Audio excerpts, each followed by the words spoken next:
Et salut, coucou, bienvenue tout le monde, c'est Florent, le Meeple Vert, pour le débrief ludique du lundi soir 20h en direct sur Twitch et retransmis plus tard sur YouTube. Ça fait quelques semaines déjà que je ne suis pas venu en live, voilà, merci les allergies. En tout cas ce soir, vous allez probablement peut-être de temps en temps m'entendre un petit peu tousser, on va essayer de contrôler tout ça. Bienvenue, installez-vous, pendant à peu près 1 heure, voire 1 heure et demie, grand maximum, on va parler de jeux de société, les jeux de société auxquels j'ai joué pendant les quelques semaines. Du coup, j'ai fait une petite sélection de jeux dont on va parler ensemble. N'hésitez pas à faire un petit coucou, à marquer dans les commentaires s'il y a des jeux qui vous intéressent, s'il y a des jeux auxquels je vais vous parler et auxquels vous avez déjà joué ou si ça vous donne envie. N'hésitez pas. On va commencer donc comme d'habitude, on va aller sur la page MyLudo pour aller regarder un petit peu les jeux, les fiches et voir les informations de chaque jeu. Alors on va commencer tout de suite, hop, allez, on y va. On va sur MyLudo pour parler de ce premier jeu, Happy Mochi. Alors Happy Mochi, déjà vous voyez au niveau des illustrations, c'est super mignon, c'est tout simplement un tout petit jeu. Pas plus gros que ça. C'est un petit jeu de défausse qui va se jouer toujours par paire. En fait, on va avoir une main de cartes et on va devoir jouer une paire de cartes de valeur supérieure ou inférieure à la paire de cartes qui est déjà au centre de la table, tout simplement. Vous voyez que s'il y a 25 au centre de la table, eh bien il faudra jouer deux cartes de valeur supérieure à 25. On a plusieurs petits effets de pouvoir, notamment si on met deux cartes de même valeur, vous voyez qu'on crée un mochi entier. Donc à ce moment-là, on fait un Happy Mochi. Voilà, ça fait pas de points spécialement, mais c'est toujours rigolo de dire en fait Happy Mochi.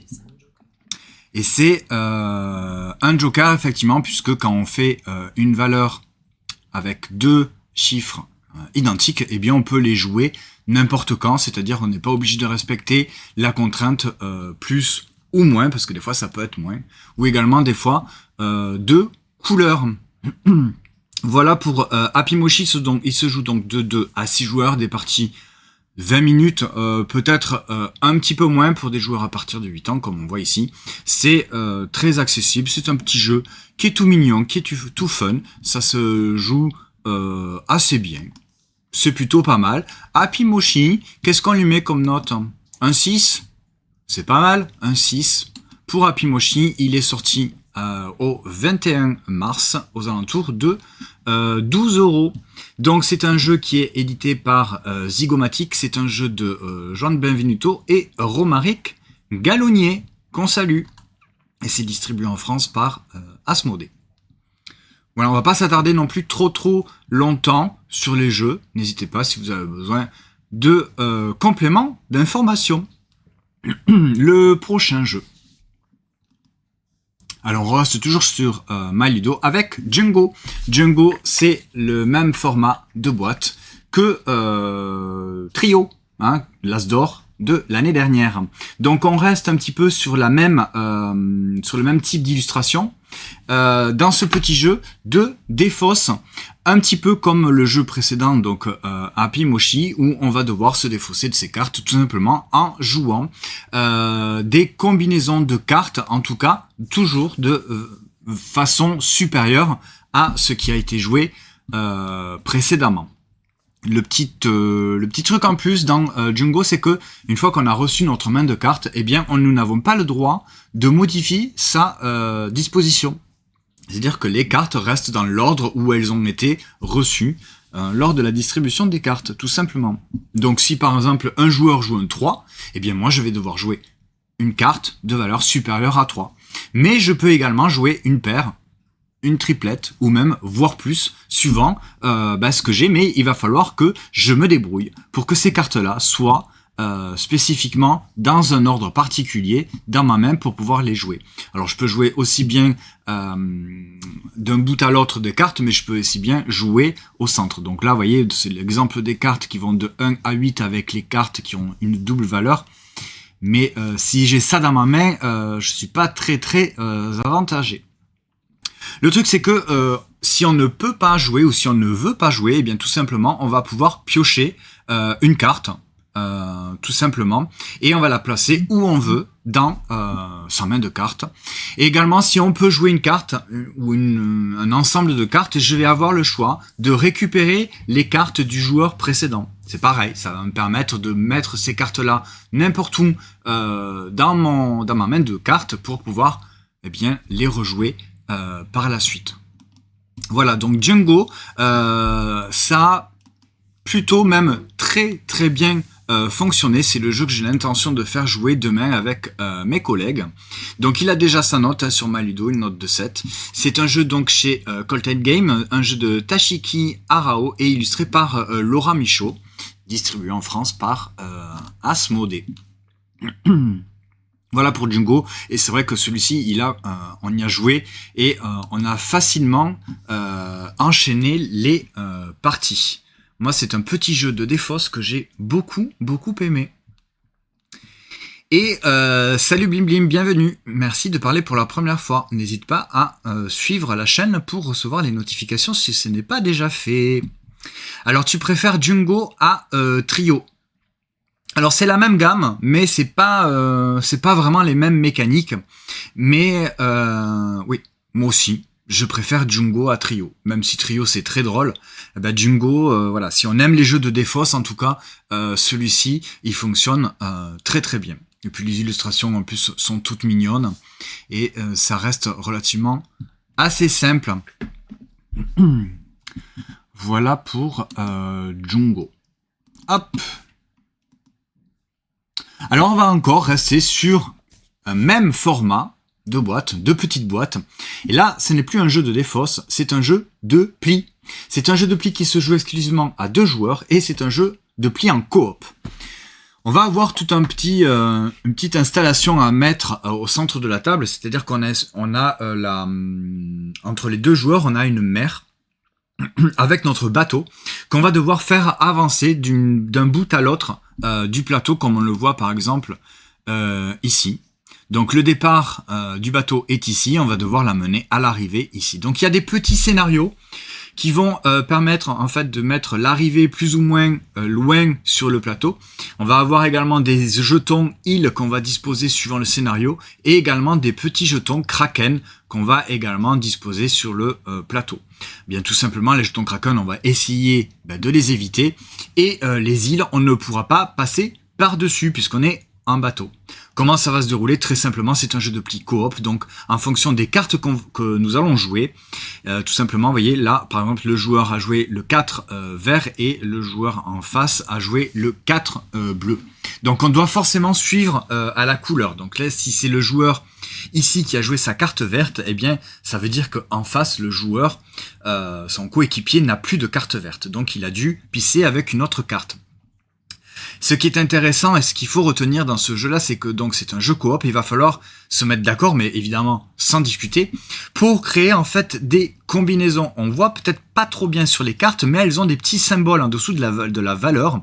Et ces petits symboles, en fonction des symboles qui sont joués par les 2 joueurs, eh bien, elles vont faire des combinaisons qui vont créer des actions. Et ce sont ces actions-là qui vont nous permettre tout simplement d'avancer notre bateau, soit en fonction de celui qui a gagné le pli ou celui qui a gagné le pli, bien, le bateau va avancer dans un sens, où il va pouvoir également, à certaines conditions toujours, suivant les combinaisons, avancer tout droit, et on va pouvoir également essayer de combattre tout simplement le Kraken en fonction de certaines combinaisons, puisque le Kraken, c'est un joueur on va dire, même s'il ne joue pas, mais en tout cas, à chaque fin de manche, en fait, ça se joue en plusieurs manches, eh bien, on va se coltiner des cartes Kraken qui vont un petit peu pourrir notre jeu, donc ça va pas nous avantager. Donc par contre, si on arrive à faire des combinaisons pour combattre le Kraken, eh bien, on va enlever de ces cartes-là. Et vous voyez qu'en fonction, au fur et à mesure des manches, eh bien, le Kraken va nous pourrir encore plus le jeu avec ces cartes. Voilà, donc c'est tout simplement un jeu de pli, en essayant de créer des combinaisons de cartes, non pas au niveau des valeurs, mais au niveau des petits symboles qui sont associés, pour faire avancer notre bateau, pour l'amener du départ jusqu'à l'arrivée. Alors on n'a fait qu'une partie, je dois vous avouer que je ne suis pas super convaincu pour l'instant, il faut que j'y rejoue, voir, parce que bon, pour l'instant c'est juste mon avis pour une partie, mais j'ai trouvé que c'était assez... c'est pas compliqué à jouer, hein, c'est tout simplement du jeu de pli, mais alors...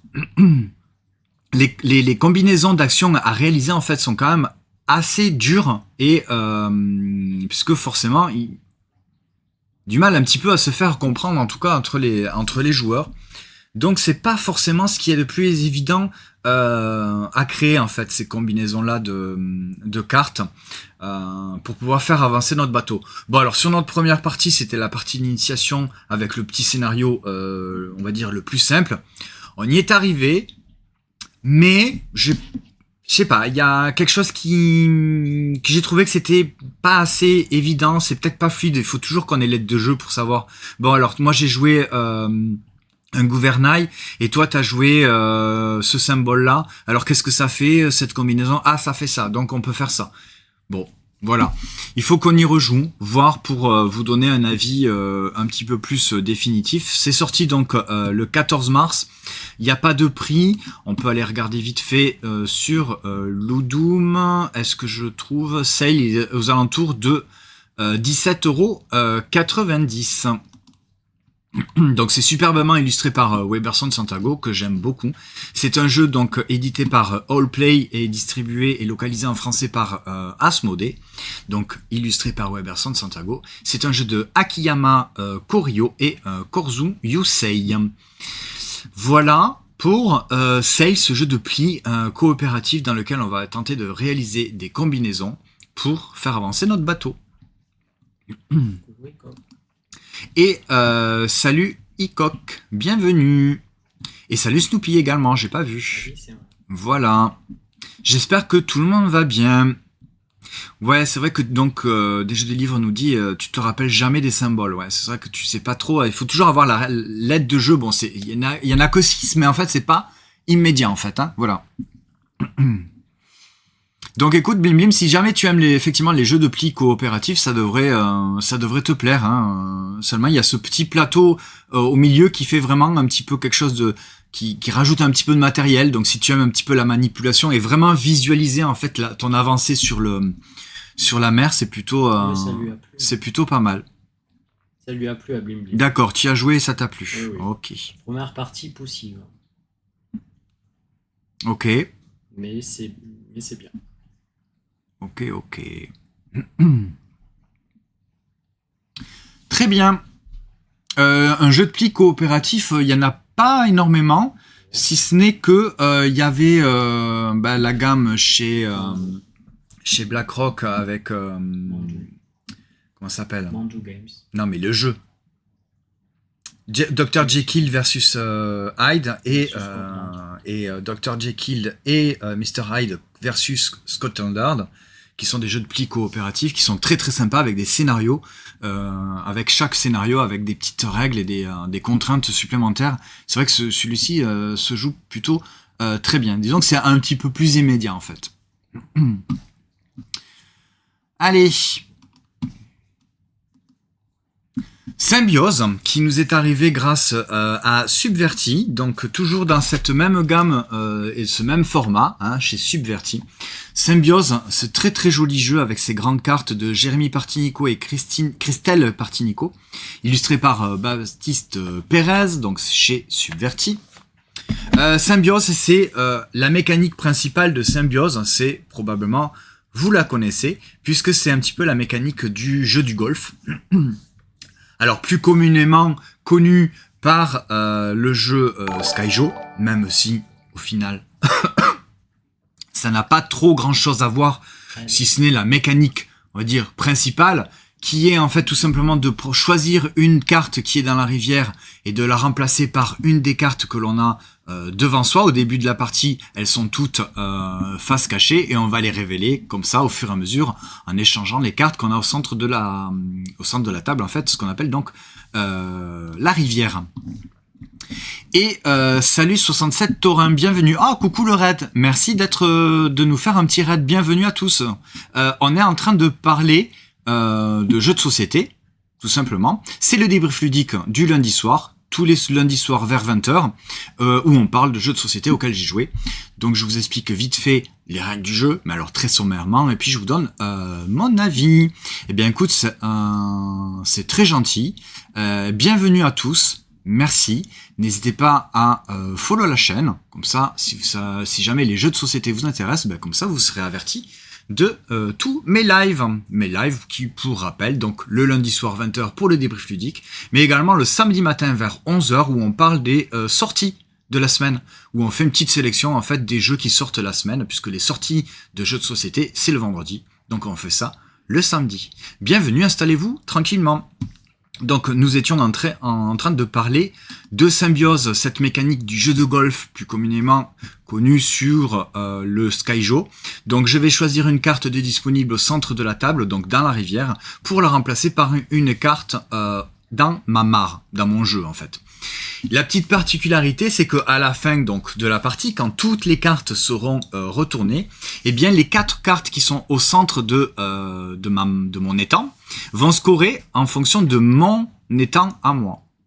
Donc là, par exemple, cette grenouille sur fond rose, eh bien, elle me rapporte 4 points par carte orange que j'aurai dans l'ensemble de mon étang. Donc là, par exemple, je sais que je vais avoir déjà 4 points puisque j'ai cette libellule qui est sur un fond orange. Et cette libellule orange, justement, va me rapporter 3 points par carte verte, mais non pas sur mon jeu à moi, mais comme elle est située sur la gauche de mon espace de jeu, eh bien, elle va marquer 3 points par carte verte, mais chez mon voisin de gauche. Donc là, mon voisin de gauche, on voit qu'il a déjà 2 cartes vertes, comme on le voit ici. Eh bien, ça va me rapporter 3 points, donc 6 points, puisqu'il y en a 2. Pour l'instant. Là, on voit que les cartes ne sont pas encore révélées. Ça va vraiment être au fur et à mesure de la partie où je vais justement construire mon petit tableau pour essayer d'avoir le plus de points possible. Donc, les scorings sont simples. Ça va scorer sur les couleurs. Donc, soit chez moi, soit chez mon voisin de gauche ou de droite. Mais également, vous voyez qu'ici, il y a des cartes qui scorent 5 points bruts.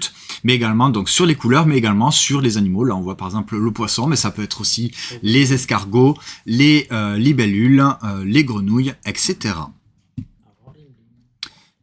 Bien, bonne soirée, à bientôt, merci d'être passé. Ciao, ciao. Eh bien, bonne partie d'Ironwood. Écoute, tu nous diras un petit peu ton retour. Et merci Oliver Mist 33 pour le follow, c'est gentil. Voilà, donc Symbiose, petit jeu qui marche très très bien, qui s'explique, là je vous ai pratiquement déjà expliqué les règles du jeu. Donc, salut 67 Taurin, à bientôt, merci énormément pour le raid, c'est très très gentil de ta part. On va passer au jeu suivant. Donc, vous voyez, j'ai l'habitude d'aller sur MyLudo et de mettre ma petite note. Donc, c'est un 7,5 pour Symbiose. C'est plutôt pas mal. De 2 à 4 joueurs à partir de 8 ans. Donc, très familial et accessible. Des parties 10-20 minutes. Donc, comme je disais, c'est un jeu de Christelle et Jérémy Partinico, illustré par Baptiste Pérez, avec Ange Hubert en tant que graphiste. Il bosse chez Subverti. C'est l'éditeur et distribué par BlackRock. Voilà pour Symbiose. Taiki. Taiki, c'est un jeu de pli. Vous voyez, à partir de 7 ans. C'est un jeu de pli ultra accessible, ultra familial. Vraiment pour faire jouer les plus jeunes et pour faire jouer à ceux qui n'ont pas l'habitude de jouer aux jeux de pli. Remarquez que même ceux qui aiment les jeux de pli, parce que moi je suis un grand fan des jeux de pli, j'adore ça, eh bien Taiki m'a bien plu aussi. Il se joue de 2 à 5 joueurs, donc même à 2, eh bien ça fonctionne bien pour un jeu de pli. Pour des parties d'environ 30 minutes, je dirais même beaucoup moins. Ça m'étonne que ce soit marqué 30 minutes sur la boîte. Sur la boîte, c'est marqué 15 minutes. Voilà, donc c'est beaucoup plus rapide que ça. Donc dans Taiki, ben, c'est un jeu de pli. Un joueur joue une couleur, une carte d'une couleur. Pour remporter le pli, bien il faut mettre une valeur supérieure à celle qui a été jouée. Seulement là, ici, ben, dans Taiki, il n'y a que deux couleurs. La couleur jaune pour le soleil et la couleur bleue pour la lune. Donc il n'y a que deux couleurs. Et le but, ça va être de faire pas le plus de plis possible pour marquer des points, mais d'avoir un équilibre en fait. Il va falloir remporter autant de plis soleil que de plis lune pour pouvoir marquer des points. Donc il y a des plis qu'on va vouloir remporter, il y a des plis qu'on ne va pas vouloir remporter en fonction de ce qu'on a déjà pu gagner auparavant. Donc ultra simple, ultra accessible. Attention, si vous êtes un joueur aguerri assez exigeant, vous risquez peut-être de vous ennuyer un petit peu. Moi, je ne me suis pas ennuyé. Je trouve que ça se joue très très bien. J'ai beaucoup aimé, c'est très léger, très simple, c'est sans prise de tête. Et c'est plutôt malin d'essayer de remporter des plis ou de ne pas remporter des plis pour justement créer cet équilibre entre les plis soleil et les plis lune. Donc c'était un jeu édité par Pandore Games, un jeu de Adrien Lefebvre et illustré par Apolline Etienne. Vous avez peut-être remarqué les illustrations d'Apolline Etienne qui sont en fait les illustrations, hop là, ben, tout simplement qu'on peut reconnaître puisque c'est la même illustratrice que Living Forest et qui est Living Forest Duel qui est sorti il n'y a pas très longtemps. C'est mignon mais trop simple peut-être. Alors c'est pas, ça pourrait être trop simple pour certains joueurs, en tout cas pour moi ce n'est pas trop simple. C'est un petit jeu de plis sans prétention, qui marche très bien, pas prise de tête, pour moi, ça fonctionne, sans aucun problème. Donc, hop, Taiki, moi je vais lui mettre un petit 6,5 parce que j'aime bien les jeux de plis, et celui-ci fonctionne plutôt pas mal. Pour 10,90 €, vous avez un petit jeu de plis qui fonctionne plutôt pas mal. On va rester sur un jeu de plis. Oui, on va rester sur un jeu de plis avec Panda Spin. Alors lui, il est un petit peu plus exigeant. On n'est plus du tout sur la même catégorie de jeu de plis, même si ça reste la même mécanique. Panda Spin, chez Matago. Donc là, ils disent 14 ans et plus. Bon, c'est pas non plus un jeu de plis, c'est pas un jeu non plus expert. Mais va demander un petit peu plus de réflexion. Dans Panda Spin, on va tout simplement jouer des cartes.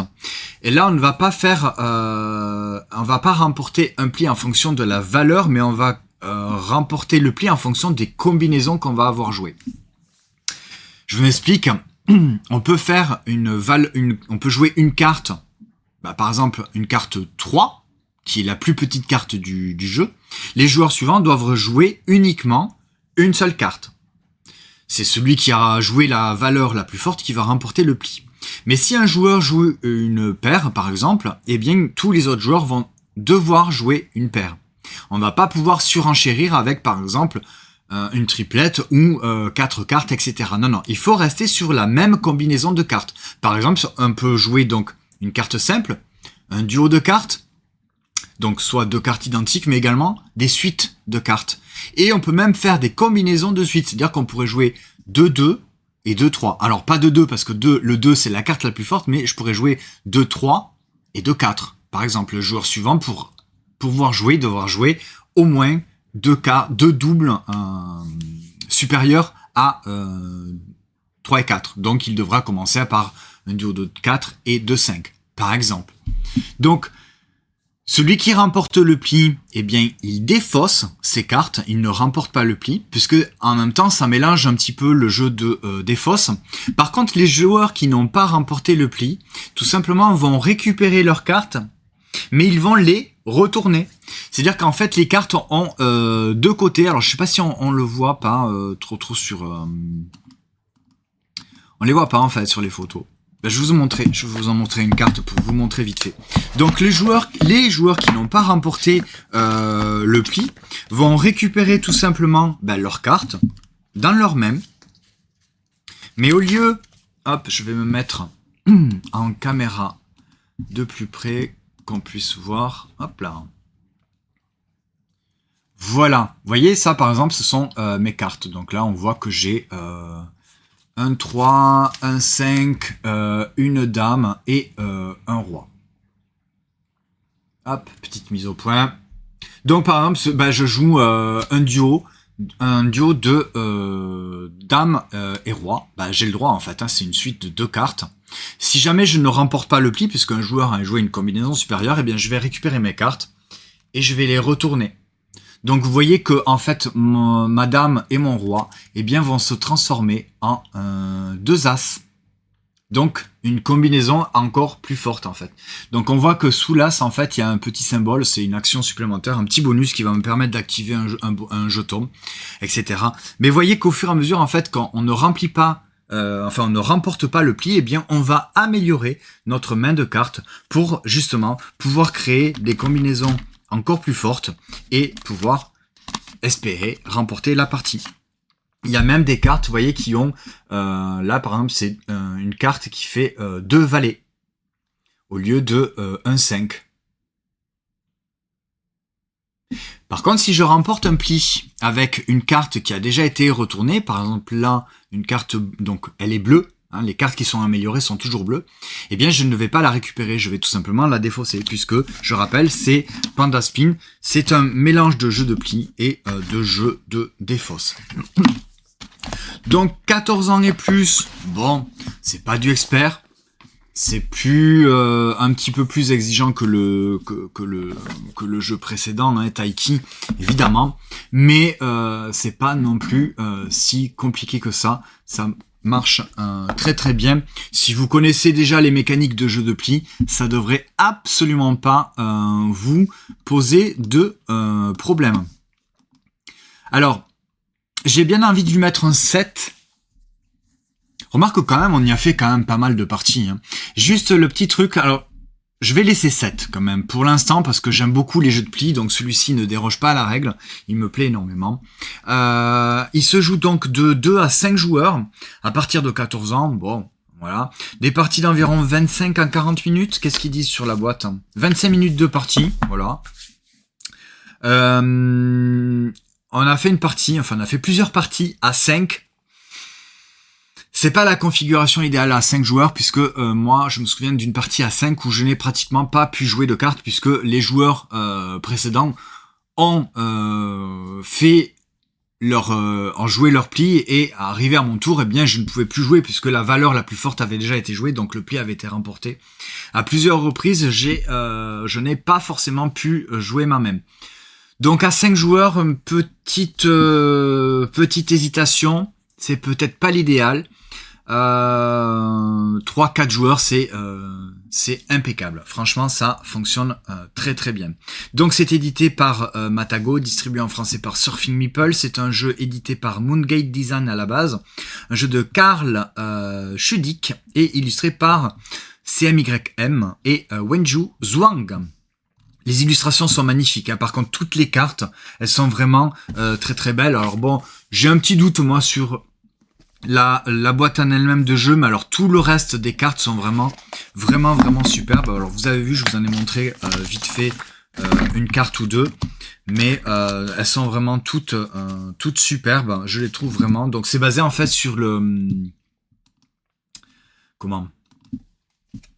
l'astrologie chinoise, hein. Donc on retrouve tous les signes astrologiques chinois. Et le feng shui. Ouais. Ben voilà, c'est vraiment, elles sont toutes superbes, je trouve. Voilà, je vais pas toutes vous les montrer, mais ouais, c'est vrai que c'est juste le panda. Je trouve que c'est dommage qu'ils aient mis ce panda, mais bon, ils voulaient peut-être pas faire une illustration trop mignonne en fait, trop enfantine, je sais pas. Une jolie. Ouais, il y en a une que je trouve très très jolie, c'est la petite souris. Elle est super mignonne. Est-ce que je vais la trouver? Bon, je vous montre un singe, même s'il n'est pas spécialement... c'est pas celle la plus jolie, je trouve, mais je la trouve plutôt jolie. Ça veut pas faire la mise au point. Bref. Voilà. Je vais vous montrer celle-ci parce que je la trouve très jolie. Voilà, pour le petit lapin. C'est un 6. Il est rigolo. Hop, et quand je le retourne, eh bien ça devient un roi. Voilà pour Panda Spin, très bon jeu de pli principalement avec une mécanique supplémentaire de défausse. qui se joue très bien à 3 et à 4. À 2, on y a joué, ça marche, hein. Ça tourne très bien, il n'y a pas de problème. Mais c'est mieux quand même à 3 et 4. Hein. Pourquoi tu rigoles, hein? Parce que je fais la grimace. Tu fais la grimace, pourquoi? À 2, t'as pas trop... Oui, mais c'est un jeu de pli, donc voilà. Autant dans Taiki, à 2, ça se joue très bien parce que le jeu est ultra simple, donc il n'y a pas réellement de stratégie. Autant Padaspin, ouais, à 2 ça fonctionne, mais c'est pas la configuration idéale. Voilà, et autant jouer à 3 ou 4. Hein, c'est les... De toute façon, un jeu de pli à 4, c'est toujours la configuration idéale. Eh bien, merci Oliver Miss 33 pour le follow, ça fait très plaisir. Hop, Pandaspin, donc 7, voilà, comme je disais, c'est chez Matago. Alors, celui-ci, bah, vous le connaissez probablement tous, hein, le Flip 7 avec sa fameuse boîte qui brille. Elle est foil, voilà. Flip 7, le meilleur jeu de cartes de tous les temps, c'est écrit sur la boîte. Alors, c'est peut-être pas le meilleur jeu de cartes de tous les temps, mais en tout cas, celui-ci, il fonctionne. Mais alors, terriblement bien. Ce jeu-là, ouais, c'est un jeu d'ambiance, même si c'est un jeu de cartes. C'est pas un jeu d'ambiance comme on l'entend, c'est-à-dire où on va devoir faire des mimes ou chanter, ou tu vois.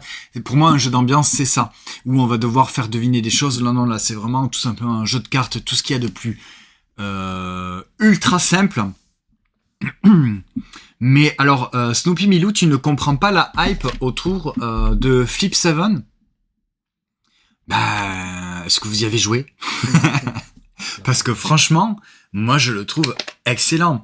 Il est vraiment, ouais, donc c'est vrai, c'est du jeu d'ambiance en fait. C'est-à-dire que on est tous autour de la table, on reçoit une carte et puis quand ça revient à notre tour, on tape sur la table pour dire, bah, soit on veut une carte ou alors on dit non, stop, moi je m'arrête. Si je prends une carte supplémentaire, eh bien très bien, je commence ma collection de cartes. Si j'ai déjà une carte qui arrive devant moi et que je l'ai déjà, si j'ai déjà un 6 et que je reçois un 6, bon, ben je suis éliminé pour la manche, voilà. Et si par exemple j'arrive à avoir 7 cartes de valeurs différentes devant moi, je réalise donc un Flip 7, je marque 15 points de plus que la valeur de toutes mes cartes. Celui qui arrive à avoir 200 points, eh bien tout simplement remporte la partie. C'est le joueur qui a le plus de points. Mais ça marche super bien avec tout le monde en fait. Après c'est pour la proposition, eh bien il faut pas le prendre non plus pour un jeu ultra stratégique en fait. C'est vraiment la base en fait du stop ou encore, c'est-à-dire vraiment là on est sur le stop ou encore dans tout ce qu'il y a de plus basique, mais en fait ça marche vraiment super bien. En tout cas pour nous ça a super bien marché avec toutes les personnes avec qui j'ai joué, mes collègues, en famille et entre amis, bah ça marche super bien. Oui voilà, c'est sûr qu'il faut quand même être dans l'ambiance, hein. Ok, bon écoute, Snoopy Milou, tu dis il est bien mais pas foufou non plus. Bon, bah tu vois, Flip 7 en tout cas pour nous il a fonctionné. Il a une note de 6,5. Je suis presque tenté de lui mettre un 7. D'ailleurs c'est ce que je vais faire. Puisque on y a encore rejoué ce week-end et on était 8 autour de la table. Et c'est vraiment c'est très très drôle. Mais il faut le prendre comme il est en fait. C'est du stop ou encore, de jeu d'ambiance. Tu tapes sur la table pour avoir une carte. Tu tentes ta chance ou tu t'arrêtes si tu es prudent ou alors tu continues. Voilà, c'est ça qui est très drôle. Donc à partir de 3 joueurs, à partir de 8 ans, pour des parties d'environ 20 minutes. C'est un jeu donc qui est édité par Catch Up Game en français et The Hope ou The OP, je ne sais pas. C'est un jeu de Eric Olsen et illustré par O'Neill Mabil. Voilà pour Flip 7. Donc bon, je vous explique pas vite fait les règles en fait. C'est des 4, il y en a 4, des 12, il y en a 12, des 9, il y en a 9, des 6, il y en a 6, etc., etc. Il y a des cartes bonus. Donc vous avez forcément, si vous avez un 12 devant vous, eh bien vous avez plus de chances de retrouver un 12 puisqu'il y en a 12 par rapport à un 4 où il y en a que 4. Sur tout le paquet de jeux, vous avez moins de chances d'avoir de nouveau un 4. Par contre, il vous ne fait que 4 points alors que le 12 vous fait 12 points. Voilà. Voilà pour Flip 7. Qui fait pas l'unanimité en tout cas pour vous dans le chat. N'hésitez pas à marquer un commentaire sur YouTube si vous avez déjà joué à Flip 7, si vous donne envie, si vous aimez, si vous y avez déjà joué ou pas. On va rester sur un jeu de cartes. La cour de Versailles. La cour de Versailles, ça faisait un petit moment que je l'attendais. Il a été souvent repoussé, malheureusement. Il se joue de 2 à 5 joueurs à partir de 12 ans, des parties d'environ 20 minutes. C'est à peu près ça. Si vous connaissez le fameux jeu, le très très grand et très bon jeu Fantasy Realms, et accessoirement Red Rising, qui reste dans la même mécanique, et alors il en existe probablement d'autres dans cette même mécanique, eh bien la cour de Versailles, c'est une espèce de Fantasy Realms, mais au lieu d'être dans un univers fantasy, eh bien là on est dans un univers pas Moyen-Âge, la cour de Versailles, voilà, tout simplement, on est sous l'époque de Louis XIV, et les cartes qu'on va collectionner, qu'on va en tout cas essayer d'avoir dans sa main, là en tout cas dans son tableau de cartes, eh bien ce sont les grandes personnalités et personnages de la cour de Versailles, avec évidemment Louis XIV qui préside tout ça, j'ai envie de dire. Donc, on va à la façon d'un Fantasy Realms choisir des cartes dans notre main de cartes et on va drafter. Pas tout à fait pareil que donc Fantasy Realms, mais je le compare un petit peu à Fantasy Realms dans la façon du scoring au niveau des cartes. Sinon, c'est un jeu de draft. Donc, on a une main de cartes, on va choisir une, on va la garder devant soi, on va faire passer le paquet au joueur de notre gauche, on va donc recevoir le paquet de cartes du joueur de notre droite. La carte qu'on a choisie, on va la révéler et on va la mettre au centre de notre tableau. En fait, on va construire notre propre cour de Versailles. Et chaque carte va avoir un scoring bien particulier. Et ce qui est très intelligent dans ce jeu, c'est que chaque carte a un véritable scoring, en tout cas, a une véritable affiliation avec, eh bien, d'autres cartes. Alors, pour vous donner vite fait un exemple, je vais prendre une carte au hasard.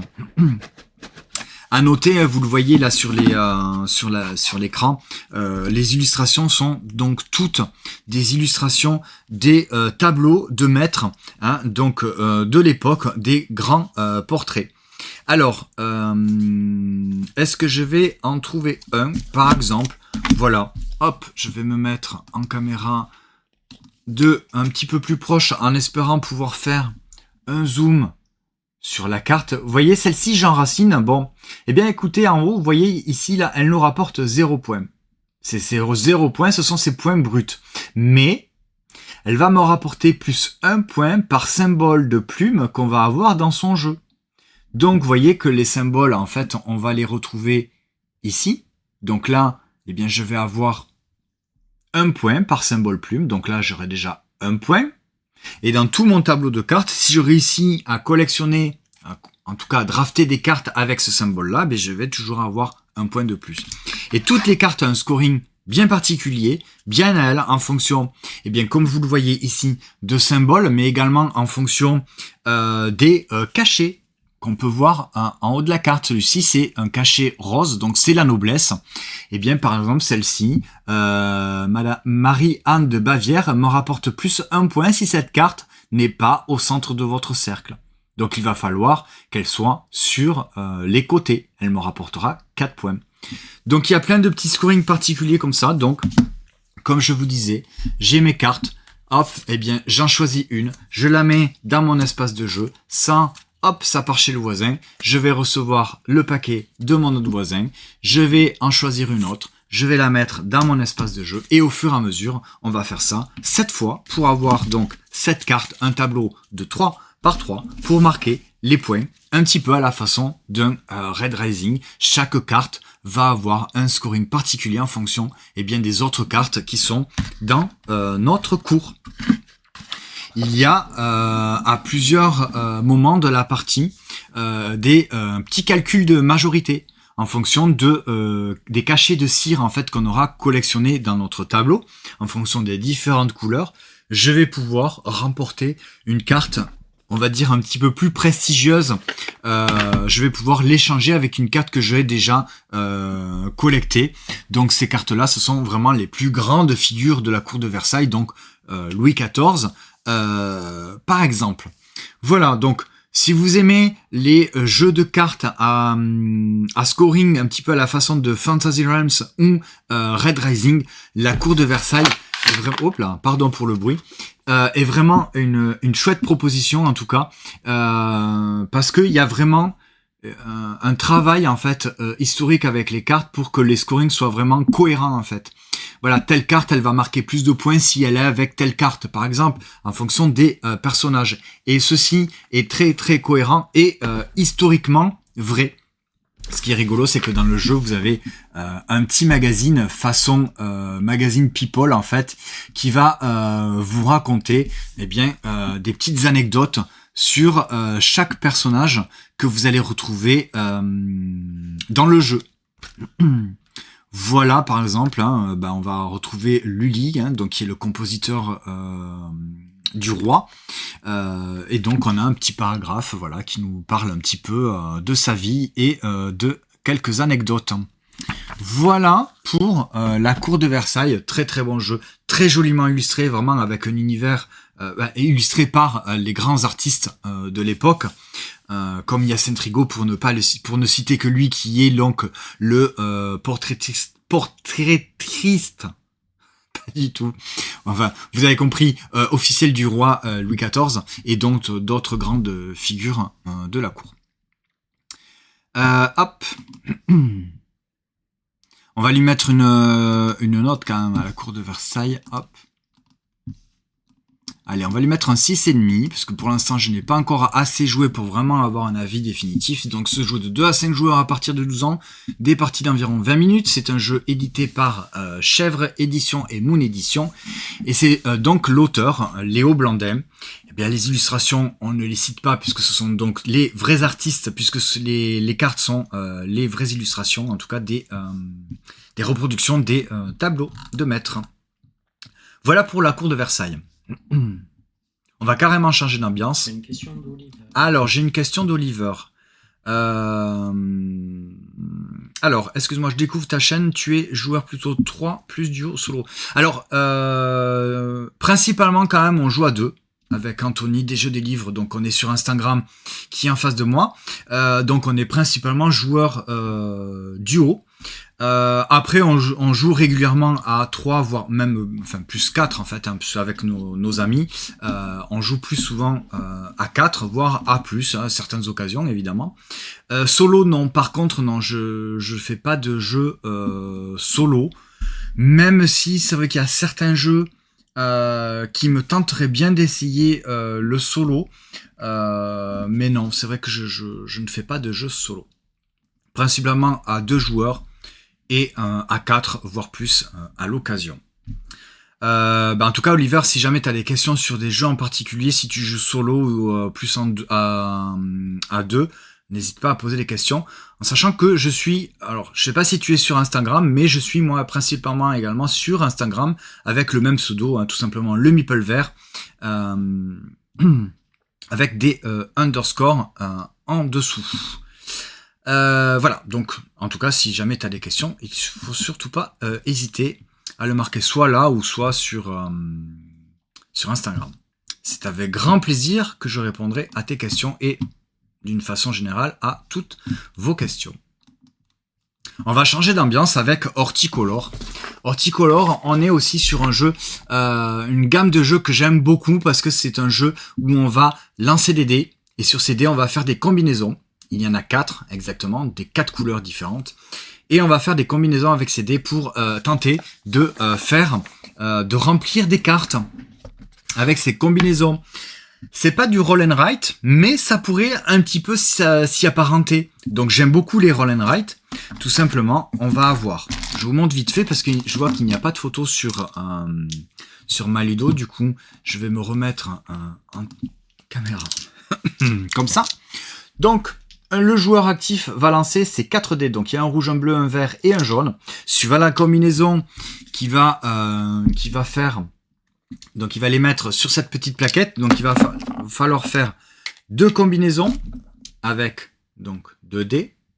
Donc là, j'aurai une combinaison avec le bleu et le jaune et une combinaison avec le vert et le rouge. On voit peut-être pas forcément bien les couleurs, mais voyez. Donc là, j'ai par exemple une combinaison avec le bleu et le jaune, donc ça fait 4. Et ici, je vais avoir une combinaison par exemple avec le 5 et le 1, ce qui ferait 6 avec le vert et le rouge. Les couleurs, pourtant c'est un joli vert, mais là ça ressort pas très bien. Et donc ces combinaisons, qu'est-ce que je vais en faire? Eh bien tout simplement, je vais avoir des cartes devant moi.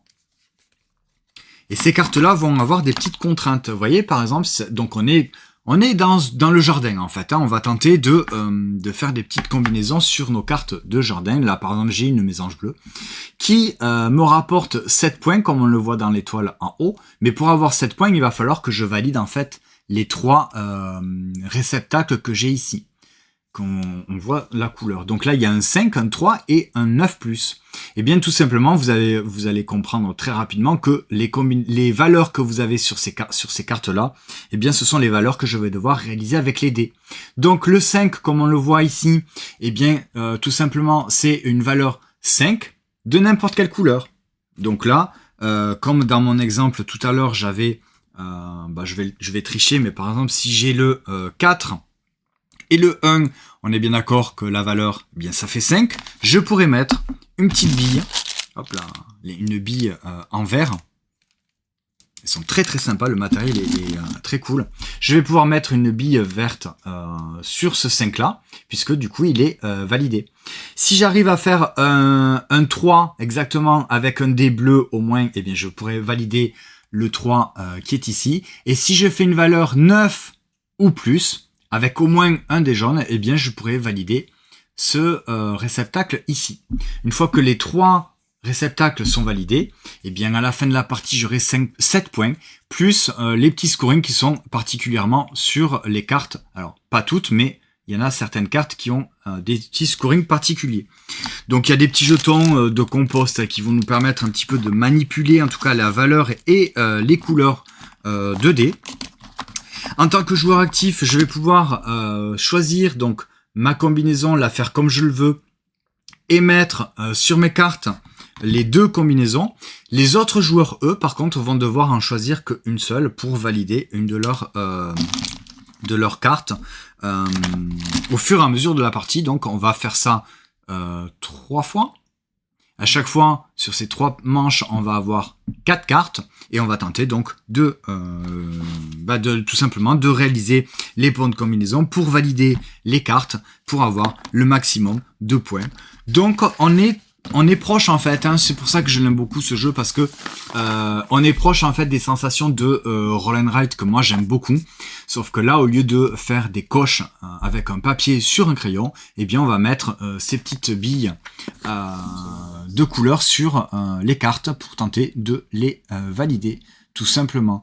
Donc les illustrations sont très jolies, on est dans le jardin, on va faire pousser des fleurs, des légumes, on va essayer d'attirer les insectes, des petits animaux pour bien avoir le plus beau jardin possible. Donc on va retourner ici. Donc il est sorti chez Betula Nature même. C'est distribué par Ludistri, c'est un jeu de Julk et illustré par Mathieu Clochard aux alentours d'une 20aine d'euros. Et donc il est sorti à la mi-mars et se joue de 2 à 4 joueurs à partir de 10 ans pour des parties d'environ 40 minutes. Alors à partir de 10 ans et 40 minutes, c'est ce qui est marqué sur la boîte. Bon, je trouve que c'est quand même... Oui, mais enfin, c'est quand même pas si compliqué que ça. Je pense que même avec un 8+, ça pourrait passer, puisque la seule chose, c'est peut-être au niveau des combinaisons des dés qui va peut-être...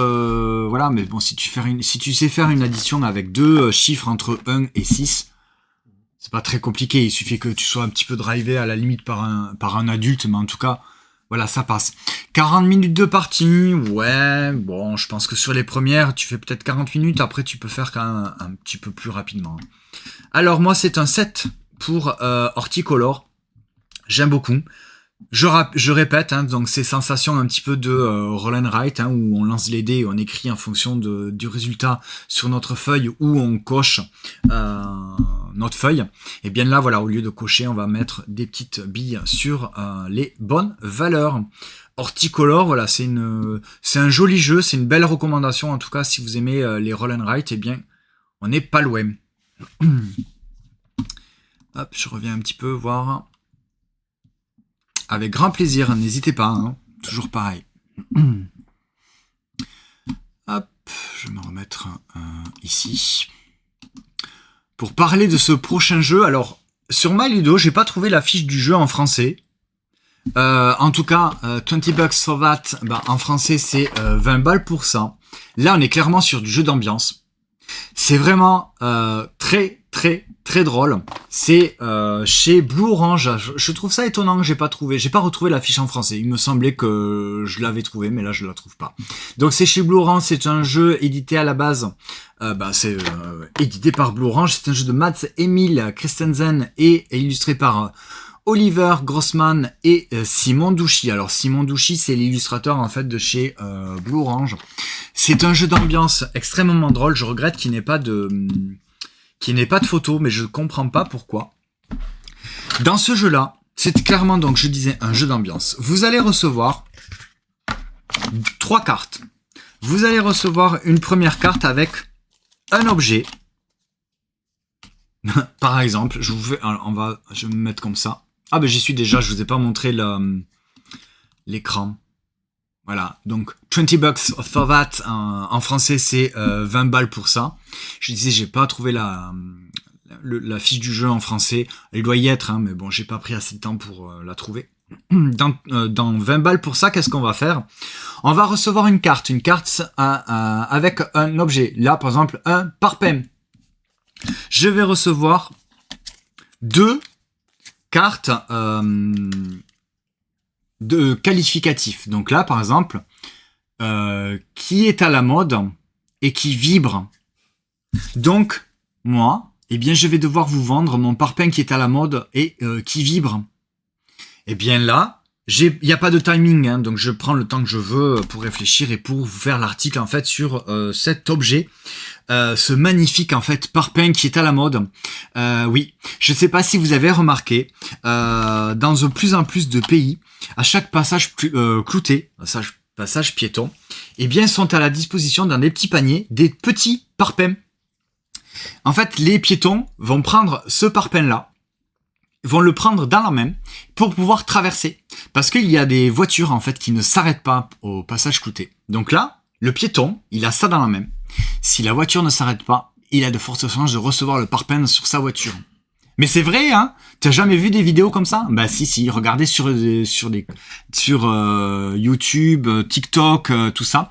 Il existe ce genre de vidéos. Je suis déjà tombé plusieurs fois dessus.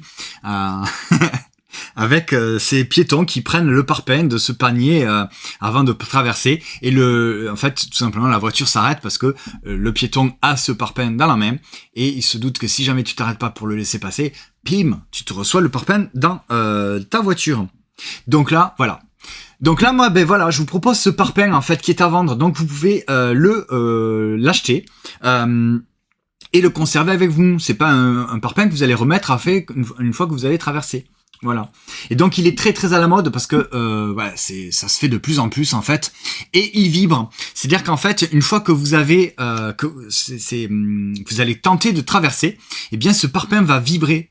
Pour vous rappeler, attention, vous allez traverser, ça vibre, vous pouvez prendre votre parpaing, le prendre dans la main pour avertir les automobilistes qui ne veulent pas s'arrêter que vous avez un parpaing, que si jamais il ne s'arrête pas, vous le balancez dans la voiture.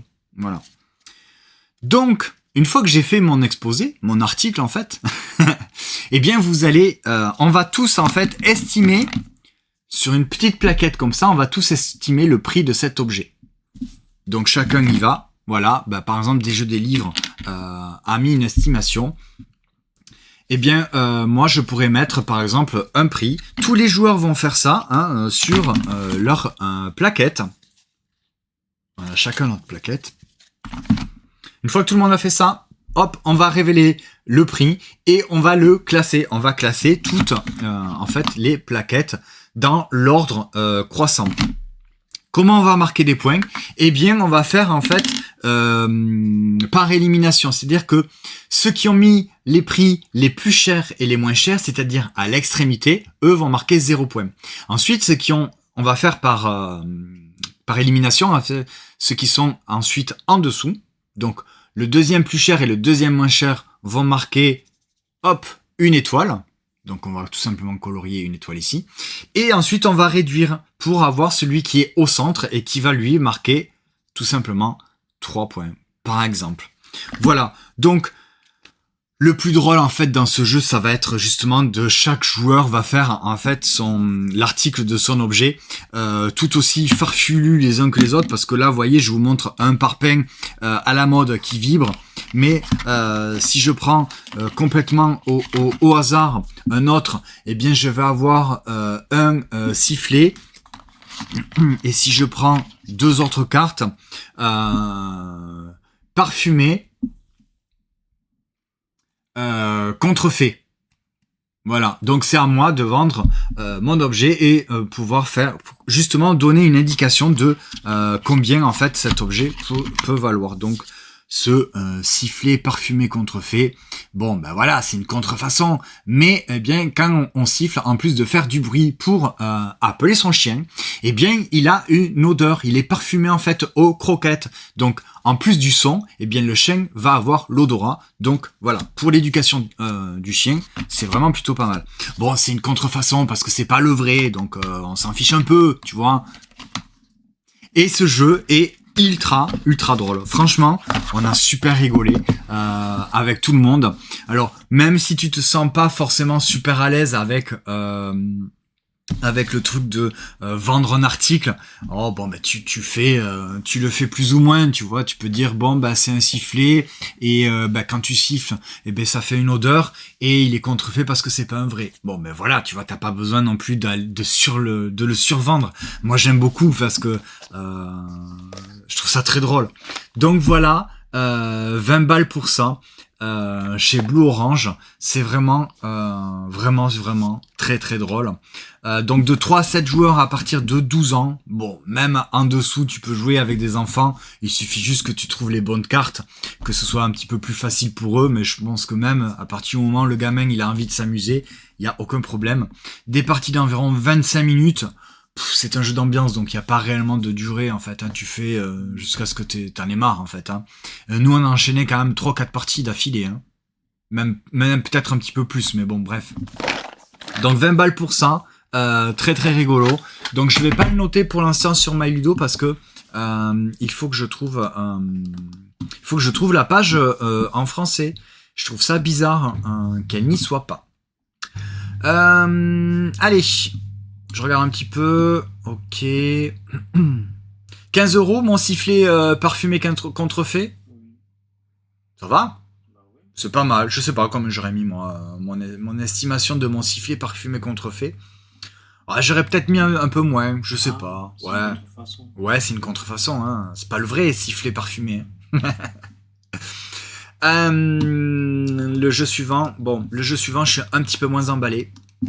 Le jeu suivant, c'est Zénith. Alors, le Zénith, là, voilà, on en entend parler de partout. C'est la grosse sensation depuis sa sortie au Festival international des jeux de Cannes, qui s'est déroulé donc le mois dernier. Zénith, voilà, tout le monde en parle, tout le monde adore ce jeu. Il est sorti le 21 mars aux alentours de 30 €. Il se joue 2 ou 4 joueurs uniquement. À partir de 12 ans, des parties d'environ 30 minutes. C'est un jeu de Grégory Grard, que j'aime, c'est un auteur que j'aime beaucoup, édité par Playpunk, donc Grégory Grard et Mathieu Roussel, illustré par Nayad. Donc, des grands noms en tout cas du jeu de société, en tout cas pour les illustrations et pour l'autorat, même si Grégory Grard est un jeune auteur, on va dire, qui commence à être connu depuis quelques années. Bon, ben voilà, honnêtement, voilà, moi je suis passé à côté, tout simplement parce que la mécanique principale du jeu, c'est du tir à la corde. Et ben j'aime pas tout simplement le tir à la corde, donc j'ai pas vraiment apprécié Zénith, puisque le principe est simple, j'ai des cartes en main, à mon tour de jeu, je vais jouer une carte tout simplement de 3 façons différentes, soit pour la mettre dans cette zone-là, en payant son coût. Là, par exemple, si je joue cette carte-là, cette carte orange, je vais la payer 3, et je vais la mettre ici, je vais faire avancer ce jeton. On le voit pas. Bah, dis-le. Hop. Voilà. C'est bien? Voilà. Donc Zénith, je disais, si par exemple je joue cette carte-là, si je veux jouer cette carte-là, je vais devoir payer 3 crédits et je vais la jouer ici. Ce qui va faire avancer ce jeton-là. C'est une planète, en fait, je sais plus laquelle c'est, mais bon, c'est la planète orange. La planète bleue, bon, ben, c'est la Terre, la rouge c'est Mars, les autres je ne sais plus. Donc ce jeton-là va avancer d'un cran vers moi. Puis je vais faire les autres actions de cartes si jamais il y en a. Bon, gagner des crédits ou gagner des zénithium, voilà, et gagner d'autres bonus, bref. Je peux également la défausser pour avancer sur ces pistes de technologie, hein, pour gagner des actions ou des bonus supplémentaires, ou la défausser pour gagner le leadership, c'est-à-dire gagner le badge qui va me permettre de améliorer certains effets de cartes. Donc voilà, je joue cette carte-là, tac, je la paye 3, mon jeton il vient ici, il avance, tout ça. Mais le jour suivant, on va pouvoir faire la même chose, c'est-à-dire qu'il va pouvoir jouer une carte orange, payer les crédits, et le jeton, eh bien, il va reculer.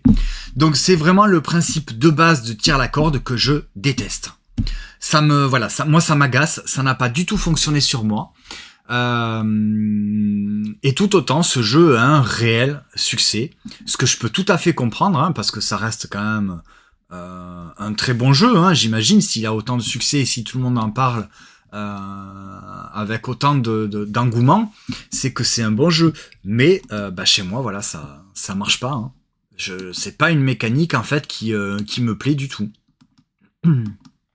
Voilà, vous avez tout simplement en fait les 3 actions, hein, développer une technologie, je défausse une carte en fonction du symbole, j'avance sur la piste de technologie, ou alors prendre le leadership en fonction du symbole, pareil, eh bien je vais gagner le badge, gagner des crédits ou un zénithium, ou pouvoir piocher ou rejouer des cartes, ou alors tout simplement recruter la carte en la payant pour avoir le jeton qui avance de notre côté. Donc comment on gagne? Eh bien tout simplement on va remporter la partie si on arrive à accumuler 3 jetons de la même planète, donc identiques ici, ou alors si on arrive à en avoir 5, tout simplement. 5 différents ou 4 Oui, 5 différents, mais bon, on peut en avoir 2 identiques et 3 autres différents. Enfin, 5 planètes différentes, 3 complètement différentes. Ou 4 différentes? Complètement différentes. Complètement différentes, ok. Ou alors 3 identiques. Bon, voilà, Zénith, il est encensé par tout le monde. C'est qu'il doit plutôt bien fonctionner pour les joueurs qui aiment le tir à la corde. Malheureusement, moi, ça ne m'a pas du tout plu. Je suis étonné parce que Grégory Gare, j'aime beaucoup ce qu'il fait d'habitude. Bon, là, voilà, c'est cette mécanique, en fait, tout simplement, qui ne me plaît pas. Donc, je suis bien embêté pour mettre une note, parce que si je mets réellement une note en fonction de mon ressenti, malheureusement,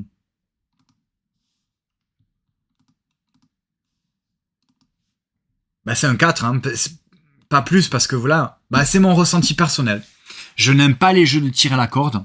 Il y en a eu plusieurs comme ça, des jeux que j'ai tenté de jouer et qui ne m'ont pas convaincu. Je sais plus comment il s'appelle, c'est très très joli jeu aussi avec un tapis où c'était le roi accompagné de ses gardes qu'il fallait tenter de mettre d'un côté ou de l'autre. C'était chez Yellow, je sais plus, très beau jeu, voilà. Et un autre jeu également où chez Matago, Hidden Leaders aussi, qui est un petit peu dans la même mécanique de tir à la corde, ou avec des rôles cachés. Je trouve ça très beau, j'ai envie vraiment d'aimer, mais non, moi ça marche pas. Ça m'énerve en fait que si je fais une action qui me permet de gagner quelque chose, eh bien le jour suivant va faire une autre action qui va, en fait, détruire ce que je viens de faire. Voilà, ça m'énerve. Mais ouais, mais bon, bah écoutez, Zénith, tout le monde l'adore. Bon, eh bien, si vous aimez pas le jeu de tir à la corde, vous allez pas aimer Zénith. Si vous aimez ça ou si ça vous gêne pas, vous devriez beaucoup aimer Zénith. En tout cas, voilà.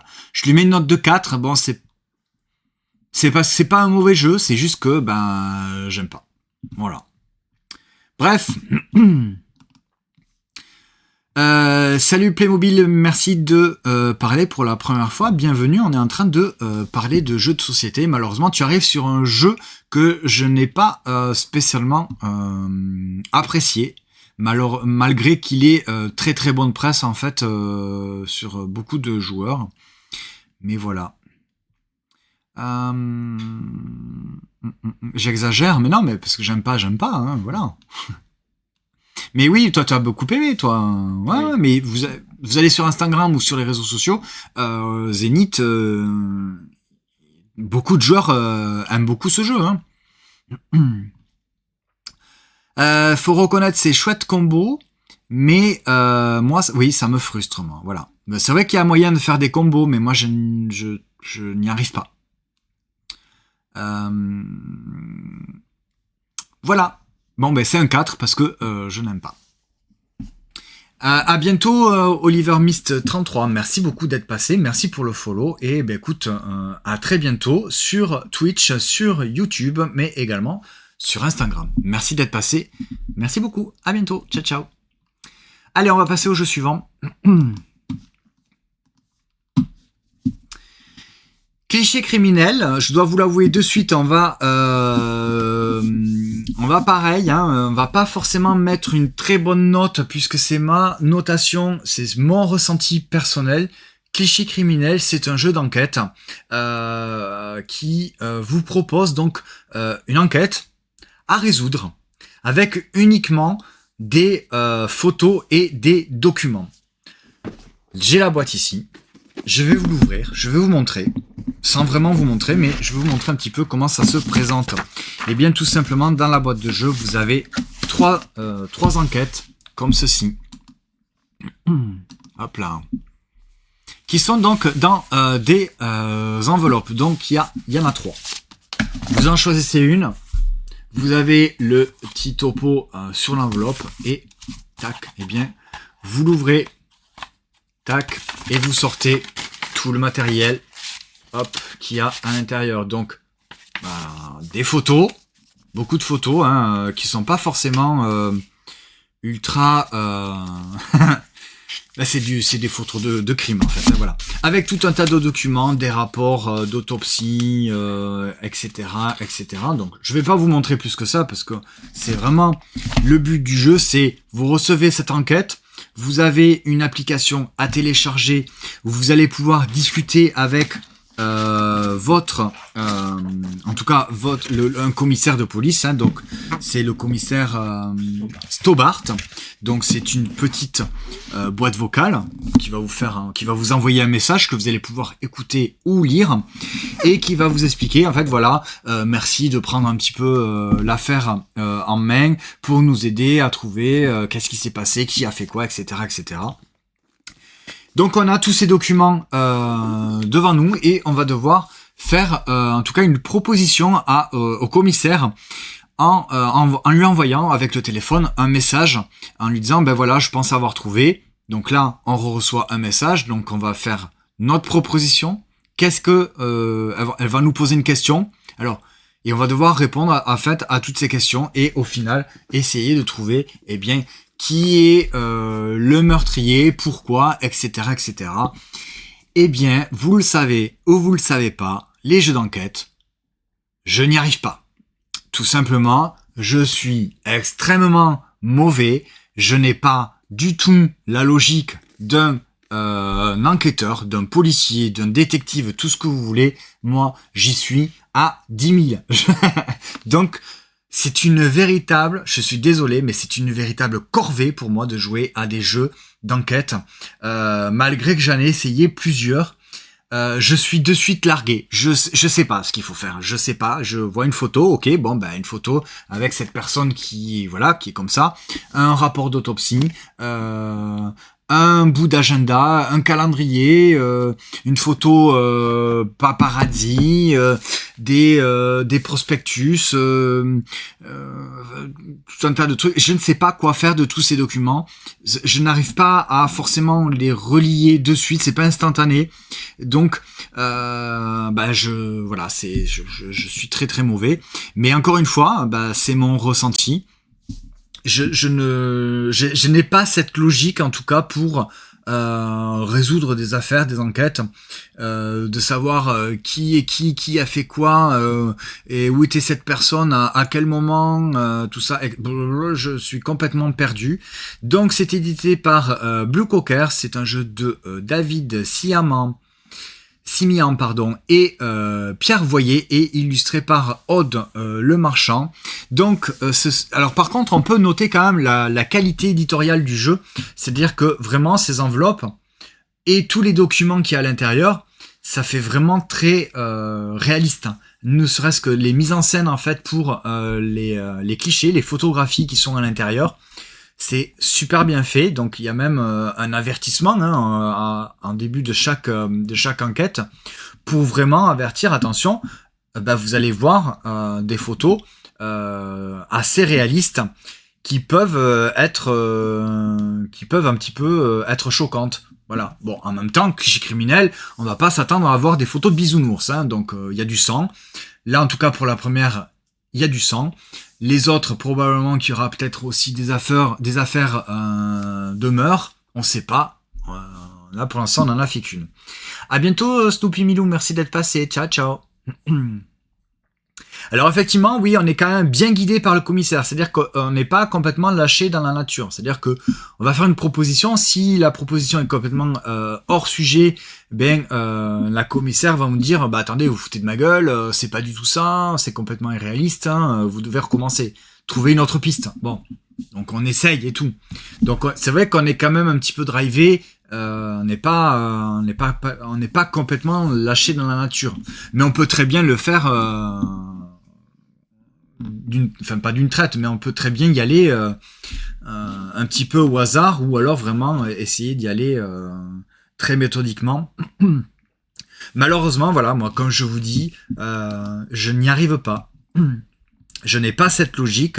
Je trouve ça très compliqué pour moi, même si Blue Cocker nous propose cette boîte de clichés criminels comme des enquêtes pas simples, mais en tout cas voilà, assez faciles d'accès pour les joueurs qui n'ont pas l'habitude, et même pour ceux qui ont l'habitude. Je pense qu'il y a une belle proposition ludique, en tout cas pour ceux qui aiment les jeux d'enquête. On est vraiment immergé dans l'enquête, c'est-à-dire qu'on a cette enveloppe avec tous les documents et on a cette application qui va vraiment nous driver un petit peu sur qu'est-ce qu'on attend de vous, qu'est-ce que vous devez trouver. Et oui, il faut être attentif aux moindres détails. Ouais, mais même avec les moindres détails, moi je n'y arrive pas, je ne comprends pas. Ce n'est pas le genre de jeu que dans lequel je m'amuse en fait. Je m'agace très vite parce que ça m'énerve de ne pas comprendre et ne pas trouver. Voilà. Par contre, on se joue de 2 à 6 joueurs, indiqué sur la boîte. Bon, alors à 6 joueurs, ça me paraît quand même un petit peu compliqué. À 2, 3 maxi, après ça va être trop, je pense. Si vous jouez avec quelqu'un qui a un petit peu cette logique d'enquête et qui va être capable de son côté un petit peu de vous driver, de vous expliquer comment lui réfléchit, ouais, ça peut le faire. Bon, ça n'a pas été le cas parce que voilà, moi j'arrive pas. Donc c'est pareil, je suis bien embêté pour mettre une note. Alors autant Zénith, j'ai mis un 4 parce que bon, ça peut être amené à être amélioré parce que j'ai envie d'y jouer quand même, de rejouer et de jouer à 4 notamment. Autant là, cliché criminel, je vais pas mettre de note. Je vais pas mettre de notes parce que sinon ça ferait baisser et c'est vraiment dommage. Autant j'aime bien mettre des notes quand c'est un avis positif et que c'est mon avis en tout cas. Mais là, cliché criminel, si je mets une note, je pourrais presque mettre un un 1 ou un 2 parce que ça me plaît pas.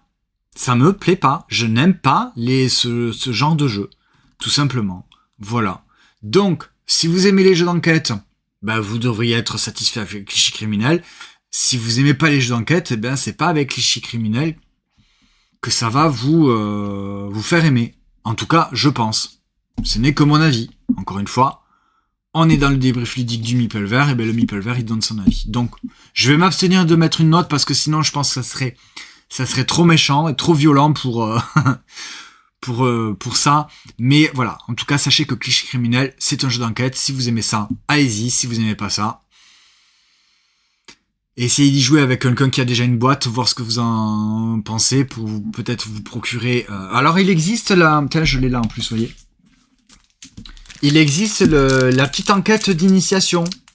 Donc, voilà, si vous avez l'occasion d'aller en boutique et s'ils ont ce petit goodies, n'hésitez pas à vous le procurer, à le demander à votre ludicaire, savoir s'il a l'enquête Cliché Criminel, l'enquête d'initiation. Ça peut vous donner, je pense, une très très bonne idée de ce que ça peut donner.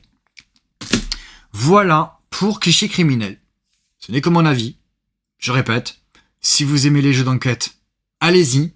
Si vous hésitez, tentez la petite affaire, la petite enquête d'initiation auprès de votre ludicaire, vous le demandez.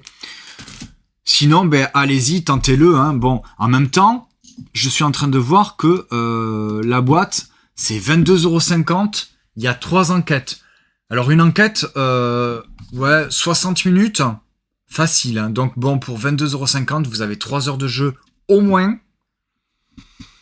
Pourquoi pas vous laisser tenter si vous êtes curieux, je pense que ça peut être pas mal, hein. En tout cas, c'est vraiment Blue Cocker nous a vendu le truc comme quoi, voilà, c'est un jeu d'enquête pour vraiment les personnes qui ne sont pas experts dans le jeu d'enquête.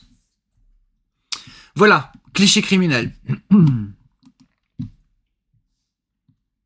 Alors, Hickok, tu nous dis, sachant que la démo est 10 fois plus facile que les scénarios. Ah, bon, peut-être que j'aurais dû commencer par celui-ci. Ça m'aurait peut-être un peu moins braqué, parce que oui, c'est vrai que je dois l'avouer, je me suis carrément agacé, hein, parce que je ne comprends pas. Je ne comprends pas comment on peut avoir cette logique. Bref, je suis pas policier, je suis pas détective, je suis secrétaire. Allez, le jeu suivant pour parler vite fait du dernier. Là, on change complètement d'univers. On est avec des petites fleurs qu'on va récolter dans un étang. La Kuna, ça y est. Il est sorti la semaine dernière aux alentours de 26 €. Il se joue exclusivement à 2 joueurs à partir de 8 ans pour des parties d'environ 20 minutes. C'est chez Savannah. C'est un jeu de Marc Geritz et illustré par Nick Liefheber. Donc là, on n'est plus du tout dans les enquêtes criminelles, on est à récolter des fleurs. C'est vraiment dommage qu'il n'y ait pas de photos, il n'y a pas d'image. Je vais en ajouter, parce que c'est pas normal que sur Maludo, il n'y ait pas plus d'images pour ce très très beau et très bon jeu. Donc dans la Kuna, je vous invite à aller voir ma publication que j'ai faite sur Instagram. Vous allez voir quelques photos et vous allez également avoir un petit peu mon avis et un aperçu des règles du jeu. Je vais vous les donner, c'est vite fait. La règle du jeu, vous avez un tissu, en fait, ce qui fait le plateau du jeu, un tissu un petit peu en soie, qui est quand même relativement assez grand. Vous allez parsemer sur ce tapis de jeu des petites fleurs. Ces fleurs, ce sont des jetons en bois que vous allez parsemer un petit peu partout dans la zone de jeu. Et vous avez des pions, des petits jetons en métal. Ce sont vos jetons. Vous avez soit les argentés, soit les dorés. Et vous allez les mettre à tour de rôle sur ce plateau de jeu pour récolter des fleurs. Tout simplement, vous allez créer une ligne imaginaire entre deux fleurs de même couleur. Vous allez placer votre jeton sur cette ligne imaginaire pour récolter les deux fleurs qui sont aux extrémités de ce segment. Du coup, c'est pas une ligne. Vous allez les récolter, tout simplement. Si je mets mon jeton entre deux fleurs bleues, il ne faut pas qu'il y ait d'obstacle, il ne faut pas qu'il y ait de jeton de l'adversaire ou une autre fleur entre ces deux fleurs. Je les récolte. Une fois qu'on a posé nos pions, eh bien on va récolter tout le reste des fleurs qui sont encore sur le plateau. Tout simplement, le pion du joueur qui est le plus proche, en tout cas la fleur qui est le plus proche du pion du joueur, va être récoltée par ce joueur-là. Et à la fin, on va regarder tout simplement qui a la majorité dans telle fleur, dans telle couleur de fleur. Celui qui a le plus de majorité remporte la partie. 20 minutes sur la boîte, en 10 minutes, ça peut être fait, une partie. Donc vous allez pouvoir facilement en 20 minutes en faire au moins 3, je pense. Hein. Très rapidement. Donc il se joue qu'à 2 joueurs à partir de 8 ans, des parties d'environ 20 minutes. Bon, c'est ce qui est indiqué, mais vous allez pouvoir jouer beaucoup plus rapidement. Très joli jeu, très beau. Dans cette boîte en cylindre, je trouve que c'est vraiment une très jolie édition. Je vous avais montré précédemment dans un live le matériel, donc vous voyez, hop, on ouvre la boîte. Je vous le montre quand même très rapidement. Vous avez un petit sachet en velours où vous avez à l'intérieur, eh bien vous avez vos jetons. Je vais vous les montrer. Écoutez. Voilà.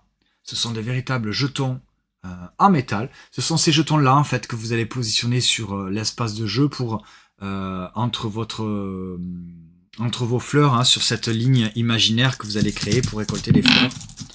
Hop là. Et ces fleurs, alors moi j'aime bien tout ranger correctement. Et ces fleurs, elles sont, hop là, petit ASMR aussi. Voilà, ce sont des petits jetons comme ça de fleurs colorées en bois.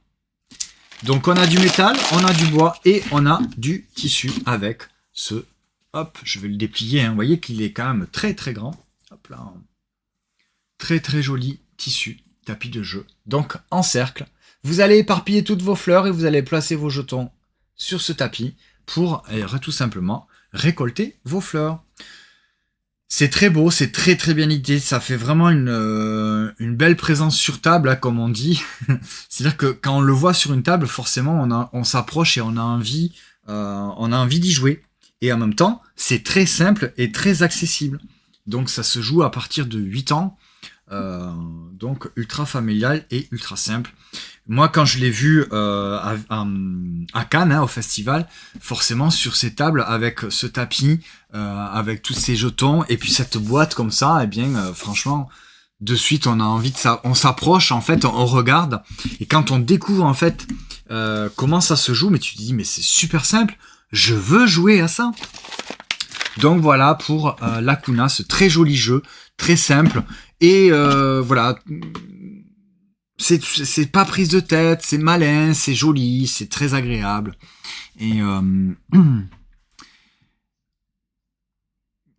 c'est quoi? Je comprends pas ce que tu dis.